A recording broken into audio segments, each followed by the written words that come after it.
Good afternoon. तो आज के हमारे टॉपिक है नॉन कोलेसिव ओलिगोपोली के first model corner duopoly model. इससे पहले हमने टाइप ऑफ ओलिगोपोली पढ़ा था, जिसमें हमने कोलेसिव और नॉन कोलेसिव को अलग अलग से डिस्कस किया था और डिफरेंट टाइप ऑफ ओलिगोपोली को भी डिस्कस किया था। इसके बाद नाश इक्विलिब्रियम भी डिस्कस कर चुके हैं, meaning and feature of oligopoly discuss कर चुके हैं। तो आज हम पढ़ेंगे कॉर्नर डुओपोली मॉडल, जिसके आउटपुट क्या होते हैं, इंडिपेंडेंट होते हैं। ठीक है। This duopoly model was developed by French economist Augustin Cournot in 1838। 1838 में एक फ्रेंच इकोनॉमिस्ट ने इस मॉडल को डेवलप किया था। ठीक है, जिसको हम कॉर्नर डुओपोली के मॉडल के नाम से जानते हैं। तो इसके कुछ अजम्पशन है, तो हम इन अजम्पशन को वन बाय वन डिस्कस करेंगे। तो उन्होंने एज्यूम किया है कि इस डुओपोली मॉडल में ओनली टू फॉर्म होंगे। ठीक है, two firm in the market. अब होंगे होमोजीनस प्रोडक्ट। उन्होंने दोनों जो मार्केट होते हैं, दोनों मार्केट का प्रोडक्ट क्या होंगे, होमोजीनस होंगे। वो एक खुद ने एग्जांपल में दिया था, मिनरल वाटर। ठीक है। And the third assumption is linear demand curve. हम इसको जब डायग्रामेटिकली पढ़ेंगे तब वहां पे हम डिस्कस करेंगे कि लीनियर डिमांड कर्व कैसे होते हैं। तो इसका थर्ड assumption है, demand curve should be the linear demand curve and the cost of production should be zero. ये खुद ने एज्यूम किया हुआ, दोनों फॉर्म के जो प्रोडक्शन कॉस्ट होंगे वो क्या होंगे, जीरो होंगे। अब यहाँ पे आ जाओ, third fifth assumption of the model is each firm choose its output to maximize its own profit। अब देखो, अपने प्रॉफिट को मैक्सिमाइज करने के लिए वो अपना आउटपुट को क्या करेंगे, चूज करेंगे, ना कि दूसरे जो अपने राइवल होते हैं उसके आउटपुट को। ठीक है। And take the output of the rival firm is given. तो उसके आउटपुट के हिसाब से वो अपने आउटपुट को क्या करते हैं, एडजस्ट करते हैं। तो यहाँ पे एडजस्टमेंट जो वेरिएबल जो होते हैं वो आउटपुट होते हैं। ठीक है।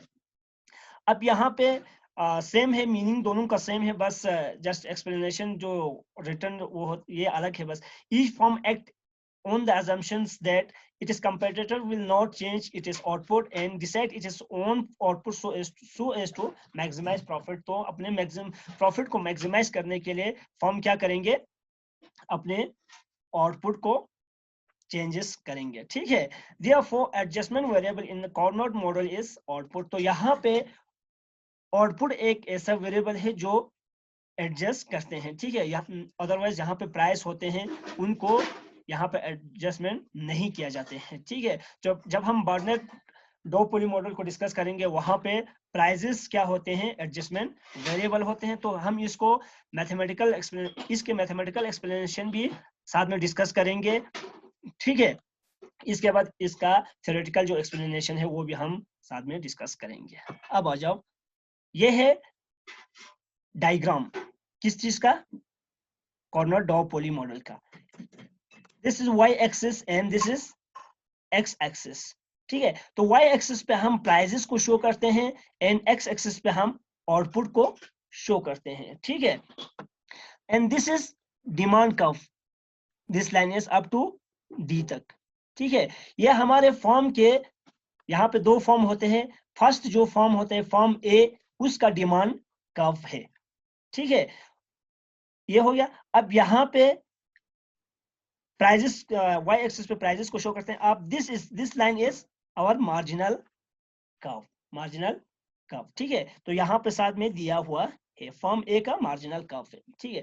अब यहाँ पे देखो, प्रोडक्शन करना है। ठीक है। तो यहाँ पे एक क्राइटेरिया के फॉर्म, ठीक है, जितने भी यहाँ पे टोटल डिमांड होते हैं, टोटल डिमांड का 50% ही वो क्या करेंगे, प्रोडक्शन करेंगे। ठीक है।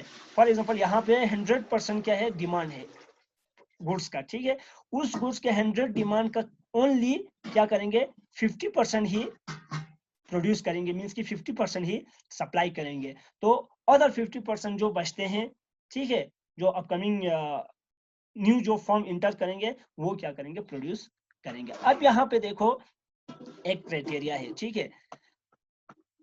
एक फॉर्म 50% करेंगे। ठीक है। अब इसके बाद जितने भी अदर मतलब डिमांड बचते हैं, कितना बचते हैं, 50% बचते हैं। ठीक है। जो न्यू फॉर्म इंटर करेंगे वो न्यू फॉर्म इंटर कर जो भी फॉर्म इंटर करेंगे वो 50 का 50% प्रोड्यूस नहीं करेंगे, बल्कि क्या करेंगे, इसका 50% करेंगे। ठीक है, तो जो 50% बचते हैं, इस 50% का 50% जो न्यू जो फॉर्म इंटर हुआ है वो क्या करेंगे, प्रोड्यूस करेंगे। ठीक है, तो ये होते हैं ए फॉर्म के डिमांड कर्व, ठीक, M टू D तक।